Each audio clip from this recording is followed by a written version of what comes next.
le monde est passionné parce que c'est effectivement le sport roi. Alors pour la petite histoire, il faut savoir que c'est un sport qui avait été créé en 1975 par le général Séni Kountché, un an après le coup d'État qu'il avait porté au pouvoir. Et l'objectif, c'était un peu de créer une cohésion nationale autour d'un sport qui puise ses valeurs dans les traditions. Alors cette année, le championnat de lutte se déroule à Tillabéri et il a commencé depuis le 25 décembre.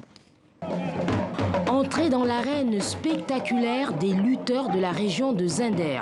Au rythme des tam-tams, ils accompagnent leur leader, le champion national, déterminé à conserver son titre. Taoussi Sani, entouré de ses marabouts et de ses musiciens, peaufine son étrange préparation. Dernière recommandation, dernier rituel, et en 12 secondes, le colosse redouté terrasse Abdou Ayouba, un jeune lutteur de Niamey. Le champion, il est unique. Il faut être au-dessus de tout le monde sur le plan technique, sur le plan force, sur le plan mystique. Parce que parfois, dans les phases finales, je vais vous dire et je vous confirme que parfois ce n'est pas les lutteurs qui luttent. Les lutteurs sont en dehors de l'arène. Parce qu'on utilise les marabouts, on utilise les féticheurs et c'est ça le charme.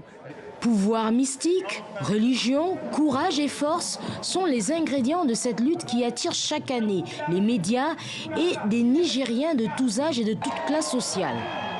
80 lutteurs provenant des régions du pays s'affrontent durant 10 jours et cette année, l'intensité des combats ravit le public. On a diminué le temps de combat. Au lieu de 10 minutes, la première phase, et 2 minutes de repos, on a ramené ça à 5 minutes. On se rend compte que les lutteurs maintenant n'ont pas besoin de faire trop de calculs. Ils s'engagent, les combats sont plaisants.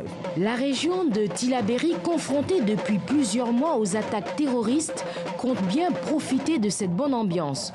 Le nom du champion des arènes 2019 sera connu le 5 janvier prochain.